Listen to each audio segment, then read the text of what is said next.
呢度嘅手法咧，傳承咗6代人嘅最傳統嘅手法嚟燒柴火。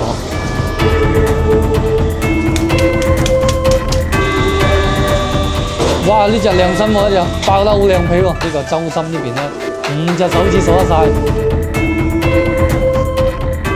凌晨2點05分，我哋而家喺清遠嘅周深去探索一間專業嘅燒豬。哇！啱啱劏好嘅啫喎，點零2點鐘凌晨開始醃豬。係啊，醃幾耐到啊？呢啲豬要即醃即燒啊！咩味粉啊？嗰啲乜都冇落嘅喎。正宗嘅周深燒肉啊，都掂。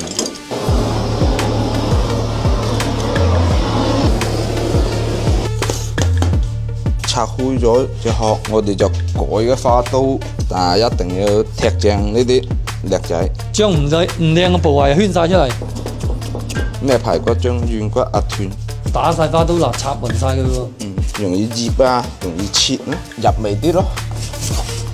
唔肥啊，唔香啊，燒豬有少少肥先香啊。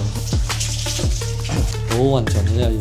我哋依家早第6代人咯，我跟住阿媽佢哋學咯。以前我媽馱住我嘅時候都喺度燒豬喎，要燒兩輪柴嘅。依家第一輪係熟皮，要慢火；第2輪要猛火。掃緊咩啊，師傅？呢啲係糖水啊，少少蜜糖上下色。呢個就係燒豬爐啦嗱，你睇幾高呢個窯爐，純燒柴噶啦，呢啲就係燃料。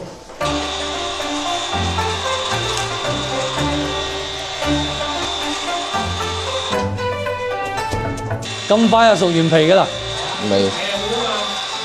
而家係咩步驟啊？熟皮啊，拆皮啊，透氣啊嘛。貼住啲紙啊，為咗佢睇佢咪咁熟得咁犀利。一般熟2次皮，跟住再燒3次。依家係掃油，豬燒出嚟嗰啲油咩作用啊？防止佢黏住啊，即係防止啲水紙黐住。明白。冇聞到有騷味喎，啲豬質都幾靚喎，應該。係啊，揀過啊嘛。插好透氣啊！你唔透氣佢就會發嬲咁啊，谷起隻泡咁。開始猛火啦，冚冚聲喺呢度聽到。依家燒嘅時候500-600度噶。柴咧燒晒，剩翻啲炭啦，咁啊啲爐溫上咗嚟啦，就將啲備完皮嘅豬咧放落去焗到佢爆皮。哇！呢度自動扯啲風入去嘅喎。係啊，佢有一個煙通效應啊嘛。咁電爐嗰啲咧燒到佢好睇，佢就可以調低個溫度去焗熟佢。咁我哋嘅溫度咧就比較有耐力，所以一直逼住佢燒到熟，爆得嘅油脂出嚟啊，夠香啲咯。而家啲火咧燒到差唔多啦，準備咧將啲豬咧放落去，真係用啲餘溫咧逼熟佢，逼到佢啲皮爆。哇！咁你點判別個爐嗰啲溫度啊？咪靠感覺啊！豬滴落嚟，啱先嗰隻油鑊接出嚟嗰啲油薄皮嘅位置要黐張紙落去，唔係佢會搶火會燶。依家第一輪落爐，第一輪入爐爆皮。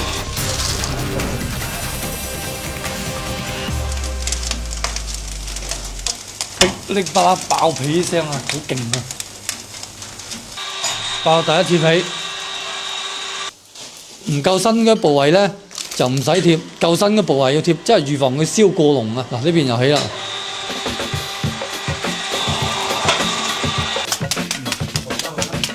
等佢透氣透好啲嘅氣啊嘛，即係唔使話起泡啊嘛。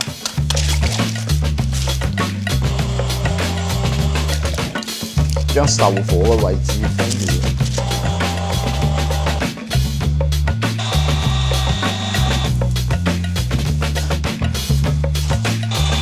呢係第2輪，睇完呢輪之後就等佢熟啦。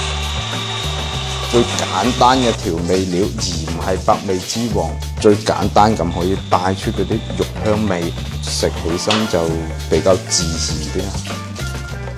最尾一次放落去啦。凌晨4點48分，仲有2分鐘起爐。哇！起啦！咦，得計！哇！呢只靚身喎，呢只爆得好靚皮喎。我就中意燒到佢有少少燶燶地，刮咗佢，因為咁樣夠香，證明呢隻豬夠火，逼得佢啲油脂出嚟，爆得油脂出嚟咧，咁佢就夠香。而家咧啱啱燒好，掛出嚟啦，可以冷皮攤凍佢，爆皮爆到幾靚，而且咧聞到好香好香啊！哇！呢只仲勁喎，爆皮爆得，佢由頭爆到落嚟喎。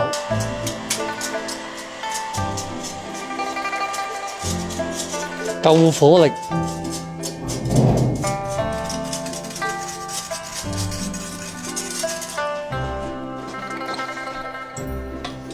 燒起一隻有70斤啊，好香啊！一聞起身，燒完要攤一攤佢，睇啲汁水鎖翻住先斬佢嘅。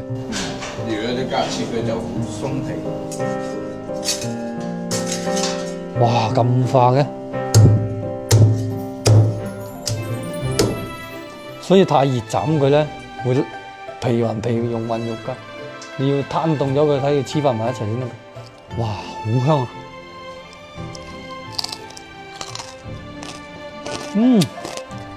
好化好甘喎，哇！脆到，而家咬落去啲豬油爆出嚟爆汁，哇！正啊！新鮮出爐真係唔同，你豬皮下嘅皮下脂肪爆油，好甘香啊！好食。就係肉嘅甘香、鹹香，有啲柴火味。最原始嘅味道。今日專程過嚟呢邊咧，即係體驗到呢啲匠心手藝人整啲燒豬啊，然後試咗，哇！發覺真係好食啊！我發覺呢邊啲燒豬喺出邊真係好難食得到，並且咧，你睇下喺個市場邊斬完啲燒豬，跟住買啲新鮮豬雜，再嚟呢度加工整隻豬雜燒骨粥，就會送埋呢啲咁嘅燒肉，正啊！